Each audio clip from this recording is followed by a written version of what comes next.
Santiago Cámpora es economista, es nieto de quien fuera presidente de la Nación, ¿no? El doctor Héctor J. Cámpora.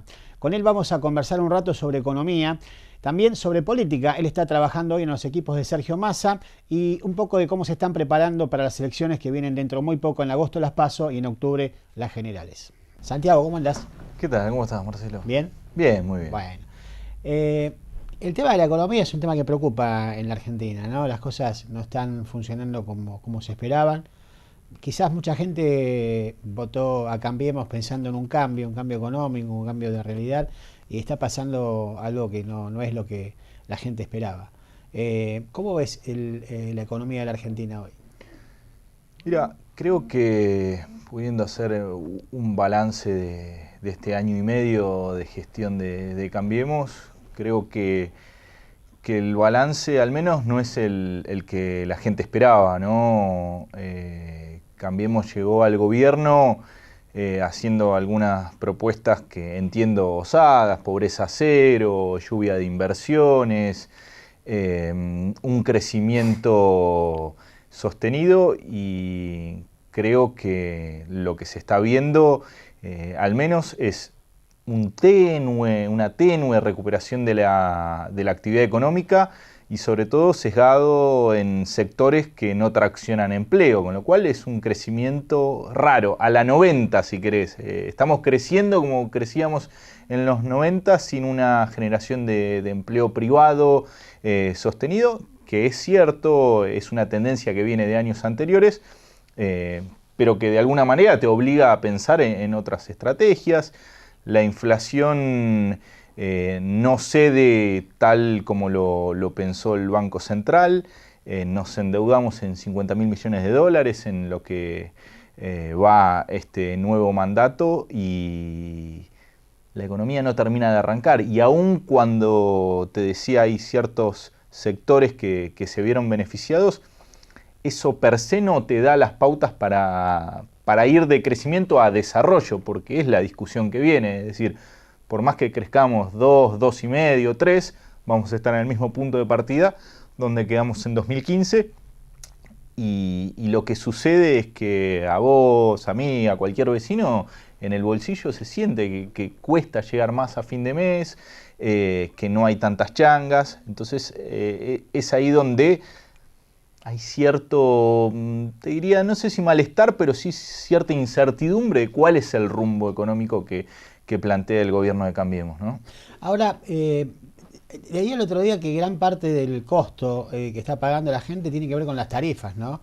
Las tarifas en Argentina son hoy un ahogo, sobre todo para el industrial, para el que tiene un comercio, son un ahogo realmente importante. No había otra manera de hacer esto, porque si bien hay que reconocer que estaban atrasadas, las empresas que generan energía, las que transportan sobre todo, son empresas que son sumamente beneficiadas con esto, pero la que está perdiendo dinero, la que está cargando con el costo casi total, es el usuario.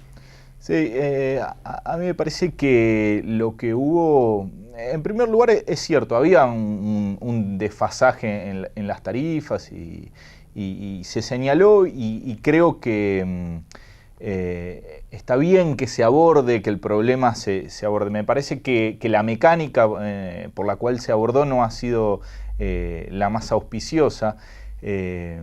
Hoy hay muchos sectores, como vos decís, pymes, que generan trabajo, que de un mes a otro, por ahí de una boleta de luz de 4 o 5 mil pesos, le vinieron boletas de 60, 70 mil pesos. Eso en un contexto de tasas de interés altas, de apertura de las importaciones, de merma de la demanda, porque digo, no hay, el salario real cayó el último año. Es un combo explosivo. Creo que el gobierno hace gala por ahí de gradualismo. Me parece que en esa faceta faltó un poco más de muñeca, de sintonía fina para aplicar ese gradualismo. Lo cierto también es que, digamos, hoy la única diferencia entre el kirchnerismo y Cambiemos es la manera en que están financiando el déficit. Pero este año la Argentina va a cerrar con un déficit consolidado, nación, provincia, municipios, del 8% del PBI. Eso es es un dato alarmante en el sentido de que no es sostenible en el tiempo. Digo, los mercados internacionales, que han sido la gran carta de Macri, de volver al mundo, eso es una sábana corta, es decir, un año te van a prestar, al segundo año te van a prestar, al tercer año te van a decir, no hay más plata. Y nosotros lo vivimos en 2001. Este año la carga de intereses, los intereses que tenemos que pagar, crecieron tremendamente. En el último informe trimestral de déficit fiscal, las cargas de intereses que paga sobre la deuda argentina crecieron más del 300%. Eso llevado a 1 o 2 años es insostenible. Entonces, lo que uno plantea es plata para bajarle retenciones a las mineras, si hay, plata para liberar las comisiones que pueden cobrar los bancos. Ahora hace poquito, hace una semana, subieron el 15% muchos de los bancos las comisiones que cobran. Eso está muy bien. Digo, por el lado de los ingresos no hay problema. Ahora, cuando uno dice, no, fíjense, sean más graduales en cómo levantan los subsidios, así no influyen las tarifas, el gobierno dice, no, pero no se puede hacer nada. Hay cierta incongruencia, o mejor dicho, cuando uno ve quiénes son los sectores que están pagando por ahí este ajuste, está claro que está direccionado hacia generar ciertas rentas en algunos sectores más concentrados y que verdaderamente sea el laburante o el tipo de clase media, media baja, que a partir de un menor salario real termine pagando, ¿no?, el proceso de ajuste. Ahora, vos nombraste algo que es la tasa de interés. ¿De qué manera influye la tasa de interés del Banco Central, que es muy alta, ¿no? Sí. ¿De qué manera influye eso? Esa es la que se paga, por ejemplo, por inversiones como las LEVAC, por ejemplo. ¿De qué manera influye eso en la vida de la gente común? Mira, ¿qué arrastre tiene, digamos, con la economía en general? Yo creo que, bueno, el presidente del Banco Central es un tipo que viene más del lado de la academia, si bien fue parte del gobierno de la Alianza, está bastante embebido de esta teoría monetarista, la cual dice que si el Banco Central aumenta la tasa de interés, eso tiene un correlato en la actividad, en la cantidad de dinero y en última instancia en los precios. Lo que pasa es que la economía argentina es bastante particular. ¿En qué sentido? La tasa de interés actúa a través de canales de transmisión. Vos, para que una suba de la tasa de interés te pegue de lleno como combate a la inflación, tenés que tener el crédito desarrollado. Para que te des una idea, el promedio de los países latinoamericanos tienen un ratio de crédito al producto alrededor del 60-70%. En la Argentina es 13%. ¿A qué voy? O sea, vos podés subir la tasa de interés todo lo que vos quieras. Ahora, si el canal de transmisión no está funcionando porque hoy no está extendido el crédito, es muy difícil que solo con política de tasa de interés logre frenar la inflación. Por eso que desde algunos otros sectores decimos, bueno, está perfecto, el Banco Central tiene que hacer su tarea, a mi entender, exageradamente con una tasa de interés, pero no nos olvidemos que la tasa de interés también es un costo para el tipo que labura. A ver, el que paga mercadería a plazo, todas las pymes, el que se maneja con proveedores, digo, sobre esos 90 días que pide de plazo, tiene que pagar una tasa de interés, o si tiene que ir al banco le van a cobrar un descubierto. Las tasas de los descubiertos para los bancos, para las empresas, están en 60-70% de tasa nominal anual. Es una locura. Eso, si uno lo tiene que trasladar al costo, genera también inflación. Es decir, la tasa de interés, por un lado, genera ciertas tasas de interés elevadas, generan un parate en la economía, pero también para el empresario, pyme, es un costo más. Entonces, hay que ser cuidadoso con darle una excesiva efectividad a esta política de tasas altas, porque lo vimos el año pasado cuando la tasa de interés del Banco Central subió al 38%. ¿Quién va a producir? ¿Quién va a poner un negocio? ¿Quién se va a arriesgar a un emprendimiento si por el otro lado puede obtener un rendimiento del 38% anual libre de cualquier tipo de riesgo, ¿no? Creo que en ese sentido, y me parece que el gobierno lo está admitiendo después de un año y medio, necesita otro tipo de políticas adicionales a solo concentrarse en la tasa de interés, ¿no? Y vos nombraste otra cosa que también es fundamental, que es la palabra crédito. escuchamos asiduamente a gente decir que el banco le presta al que no lo necesita. Por un lado está el préstamo que te dan al tipo que cobra la cuenta sueldos, que te prestan un sueldo a una tasa también altísima. Por otro lado está quien no necesita un crédito y le dan a tasas subsidiadas. Y en el medio está la gente que necesita crédito para desarrollarse y no puede acceder porque le ponen peros o porque no tiene directamente acceso a eso. ¿Por qué pasa eso en la Argentina? Mira, te voy a dar un dato para digo, lo adiciono a esto que vos mencionás. La Argentina en el último trimestre tuvo la tasa de morosidad más baja de su historia. O sea, uno dirá, bueno, aplaudamos todos, es como la paz de los cementerios. En realidad tenemos la tasa de morosidad más baja porque no le prestamos a nadie.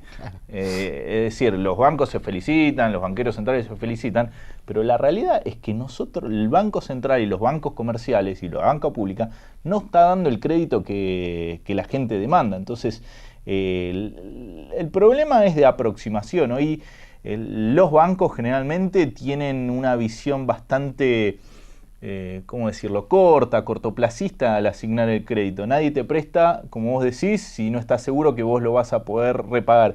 Y el que tiene la espalda para poder repagar generalmente no necesita el crédito. Nadie hoy en la Argentina te presta sobre el flujo. Es decir, vos vas con, mirá, tengo este negocio, voy a hacer esta inversión. No les interesa, dice, pero ¿qué me vas a dejar de garantía? ¿Una casa? ¿Un auto? ¿Una propiedad? De esa manera es muy difícil que el crédito se desarrolle. De alguna manera, ahora a través de los créditos hipotecarios que han lanzado o impulsado desde el gobierno, empieza a haber cierto movimiento en el sector de los créditos hipotecarios y la vivienda. Pero hay otro correlato. Si uno analiza la relación de salarios, hoy el salario promedio de la Argentina está por debajo de los 8.000 pesos. Entonces, cuando el precio del metro cuadrado está tan alto en dólares y nosotros tenemos salarios en pesos, la verdad que es muy baja la proporción de las personas, de los ciudadanos que pueden acceder a ese crédito. Y creo que fundamentalmente lo que necesita hoy la Argentina es crédito productivo, o sea, crédito a los sectores pyme, a los sectores del agro, las pequeñas cadenas de valor, que además son las que más empleo generan.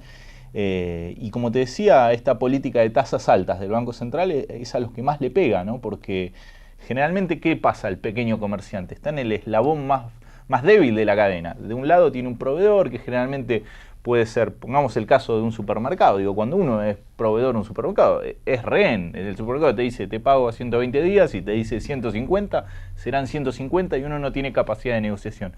Es ahí donde creo que el gobierno tiene que trabajar.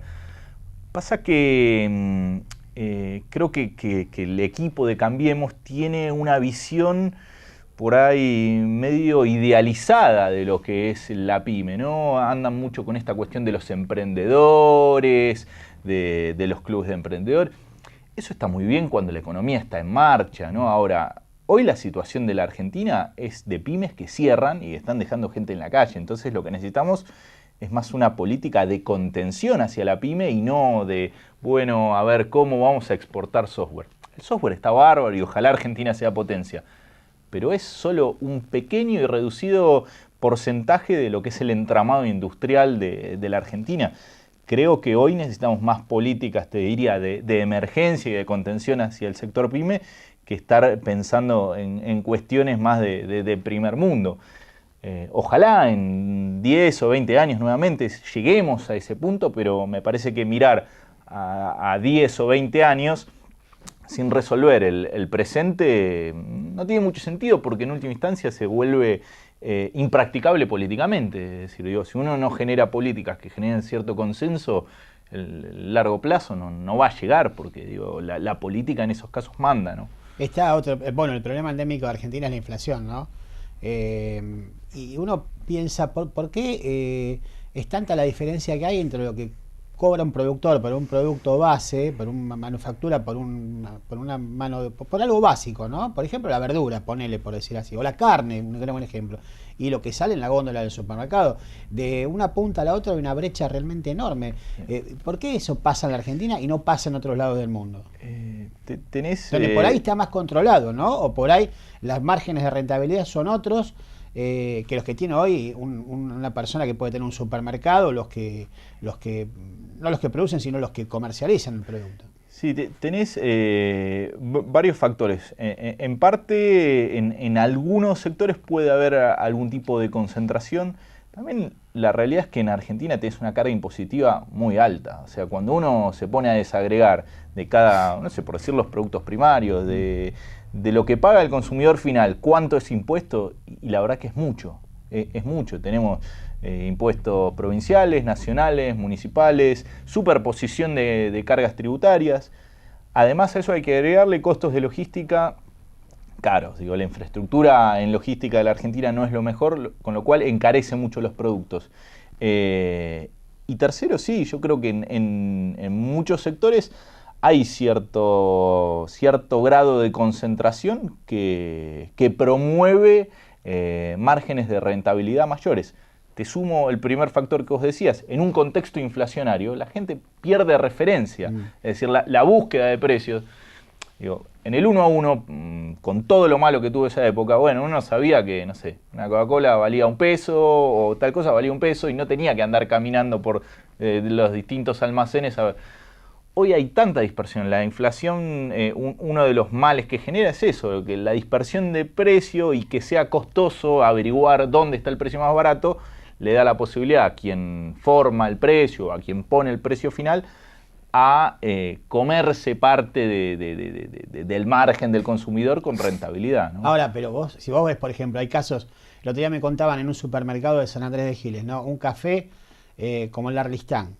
En un supermercado estaba 45 pesos el frasco y en otro estaba 65. Hay 20 pesos de diferencia, es muchísimo. ¿Por qué se dan esas diferencias, esas divergencias? Yo creo que es en parte parte del fenómeno inflacionario. Como te decía, cuando existe esta dispersión de precios, el consumidor pierde referencia y le es más fácil a quien fija precio, ¿no? En última instancia a quien está en el último eslabón de la cadena, pongamos un almacén o un supermercado, correrse de esa referencia.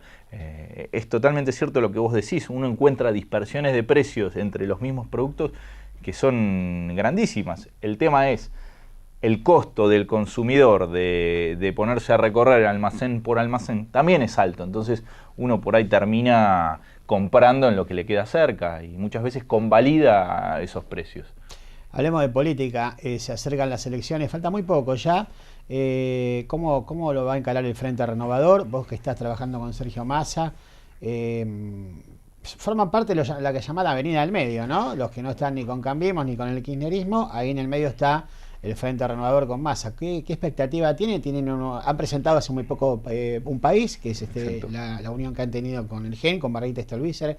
¿Qué es lo que me podés contar de eso? Mira, lo vimos con mucha expectativa. La verdad que el lanzamiento de Un País, que fue hace unos días, fue la culminación tal vez de un trabajo previo que se vino haciendo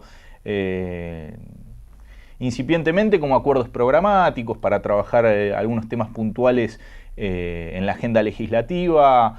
A partir de ello surgió una buena armonía o sincronización entre Stolbizer y Massa. Y de ahí pasó a la etapa de plantear más un programa económico y social de cara a la sociedad. En última instancia lo que hicieron en el acto de lanzamiento del DirecTV Arena es también presentar un programa que tal vez es la culminación de un proceso de trabajo y de intercambio de ideas que el Frente Renovador con su identidad y el GEN con su identidad volcaron y quieren proponerle a la ciudadanía como opción electoral y tal vez algo que suena un poco ingenuo, ¿no? Digo, de esto de hacer propuestas en este momento donde por ahí lo que más se habla es de esta famosa polarización o grieta, creo que la estrategia de nuestro espacio es justamente salir de esa discusión y hablar de los temas que a la gente le preocupan: la inseguridad, la inflación, la marcha de la economía, hacia dónde vamos como país, si existe algún programa o pensamiento a mediano plazo de hacia dónde debe ir la Argentina, o si va a ser, en vez de un cambiemos, un continuemos, como decimos nosotros, donde por ahí hay algunas cuestiones que han cambiado, pero de fondo subsisten un montón de otros problemas que creo que no están siendo abordados. ¿Y en qué lugar te va a encontrar a vos esta elección? Mira, el apellido Cámpora, bueno, es importante, sí, el apellido de tu familia, me imagino que tendrás alguna participación, seguro. Sí, por lo pronto me han dado un espacio dentro del equipo económico. He estado trabajando los últimos meses con Marco Lavagna, con el cual, bueno, me encomendó ciertos puntos específicos de este programa que te comentaba que se presentó.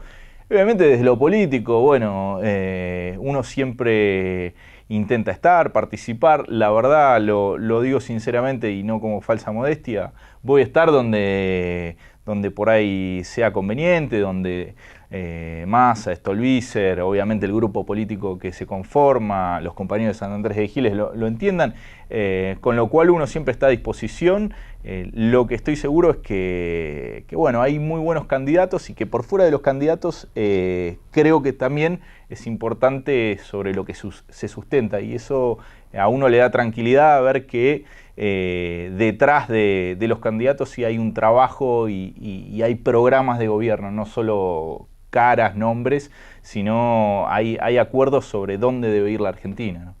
Gracias, Santiago, por venir. Por favor, siempre fue un gusto conversar contigo. Gracias.